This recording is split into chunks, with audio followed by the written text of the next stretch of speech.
বাগুইআটির জ্যাংরায় ব্যবসায়ীকে মারধরের অভিযোগ উঠল আর তাদের নাম জড়িয়েছে স্থানীয় কাউন্সিলর সুজিত কুমার মণ্ডলের। আক্রান্ত ব্যবসায়ীর নাম উত্তম কুমার গুপ্ত। সিজার মণ্ডল আমাদের প্রতিনিধি আমাদের সঙ্গে রয়েছেন সরাসরি। সিজারের কাছে বিষয়টি জেনে নেব। সিজার, কি ঘটনা ঘটেছিল এবং ওই স্থানীয় কাউন্সিলর সুজিত মণ্ডলের বিরুদ্ধে কি অভিযোগ রয়েছে?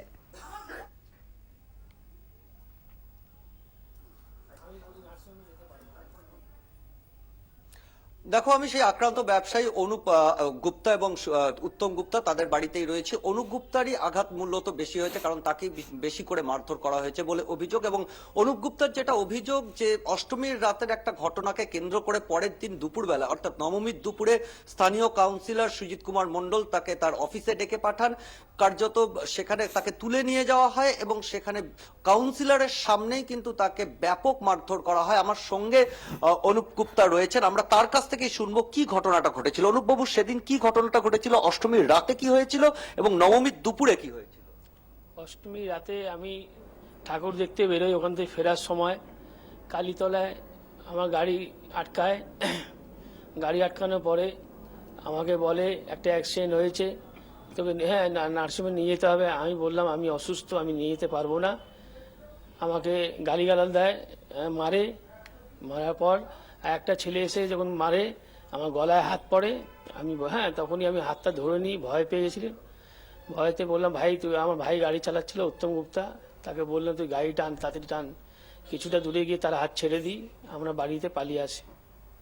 আসার পরে তারপরে সেই দিনই দুপুর 12টার সময় আমি অফিসে যাই। আমাকে কিছু ছেলে এসে, প্রায় 30-40টা ছেলে আসলো, এসে বলছে মিন্টু দা তোকে ডাকছে, কাউন্সিলর ডাকছে। হ্যাঁ, আমি বললাম যাচ্ছি, তোরা যা, আমি যাচ্ছি। বলছে না এক্ষুনি যেতে, বলে এক্ষুনি আমি যাবো, যা, আমি অফিসটা বন্ধ করে দিই।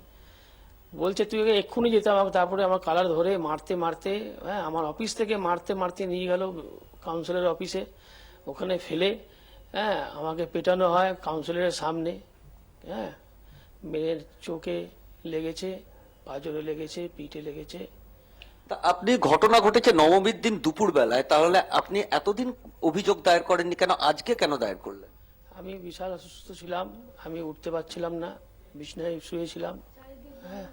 চারিদিকে পুজোর ছুটি, চারিদিকে বন্ধ। আমি অনেক নার্সিংহোমে গেছি, এফএক্স, স্বস্তি, চারিদিকে সব ফিরে এসেছি। তারপরে আমি লোকাল আমাদের ক্লাবের যে কাউন্সিলর, উনি আমাদের ক্লাবে যে সেক্রেটারি, ওনার ভাইপো ডাক্তার অপুদা, ওনার ভাইপো ডাক্তার। আচ্ছা, আপনি যে অভিযোগ দায়ের করেছেন সেই অভিযোগটাই কি কাউন্সিলরের বিরুদ্ধে অভিযোগ দায়ের করেছেন? হ্যাঁ, আমি যেহেতু উনি পাঠিয়েছে, ওনার কথা আমাকে বললো কি কাউন্সিলর ডাকছে মিন্টু দা। আমি সেই হিসাবে যাওয়ার জন্য রেডি হয়েছি, কিন্তু আমি বুঝতে পারিনি আমার মারতে নিয়ে যাবে। কিন্তু কাউন্সিলর তো অভিযোগ করছেন যে আপনি একটি ছেলেকে ধাক্কা মেরে পালিয়ে যান এবং তারপরে সেই বিষয়টাই মিটমাট করবার জন্য আপনাকে ডাকা হয়েছিল। সিজার, তুমি আমাদের সঙ্গে থাকো। কাউন্সিলর তার কি বক্তব্য, তিনি কি দাবি করছেন, আমরা একবার শুনিয়ে দেব দর্শকদের।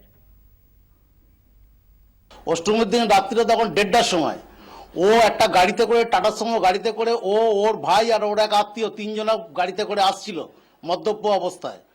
আমাদের এখানে একটা অ্যাক্সিডেন্ট ঘটে, তখন ছেলেরা ওকে দাঁড় করাতে বলে যে অ্যাক্সিডেন্ট হয়েছে, তাকে হসপিটালে নিয়ে যেতে হবে। সকালবেলা যখন আমি ঘটনাটা শুনেছি, তখন আমি ওকে ডাক করিয়ে পাঠাই, আমি যে আয় দেখি ব্যাপারটা কি ঘটনা ঘটেছে। এবার যখন এখানে এসছে, তখন ওই মনু বলে যে ছেলেটাকে ধাক্কা মেরেছে আর কি, ওর বন্ধু বান্ধব বা ওর আত্মীয় স্বজন সব ছিল আর কি। তখন এবারে ওকে একটু ধাক্কাধুক্কি হয়েছে, ঠেলাঠেলি হয়েছে, তাতে করে ও পড়ে যায়, কালভার্টে পড়ে গিয়ে চোখে কালভার্টে লাগে। আবার চলে যাব সিজারের কাছে। সিজার,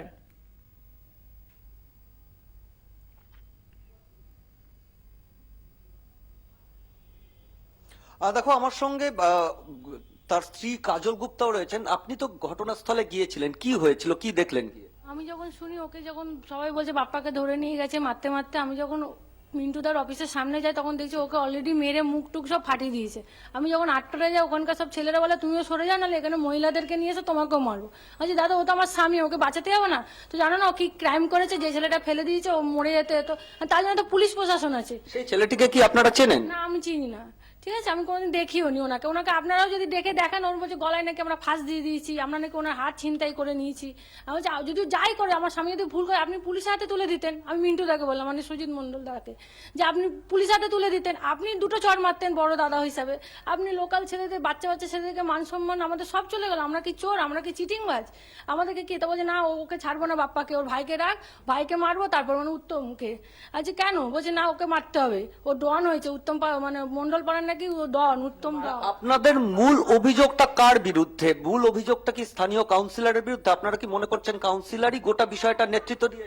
ওনাকে ওনার নাম করে তো নিয়ে যাওয়া হয়েছে, যে মিন্টুদা তোকে ডাকছে চ। ও বলছে আমি যাচ্ছি, যা, কিন্তু ওরা কেউ কথা শুনিনি। এমনকি লোকাল লোকরা যখন হাত পা ধরে যে বাপ্পাকে ছাড়ো, হয়তো ভুল হয়ে গেছে বা কিছু, তাদেরকেও গালাগালি খিস্তি করে সরে যায় না। ও কি করেছে? ক্রাইম করেছে, ওকে নাকি ওনাকে যাই করে থাকুক, তার জন্য তো পুলিশের ব্যবস্থা আছে। উনি কি করে এই হাতে নিলেন?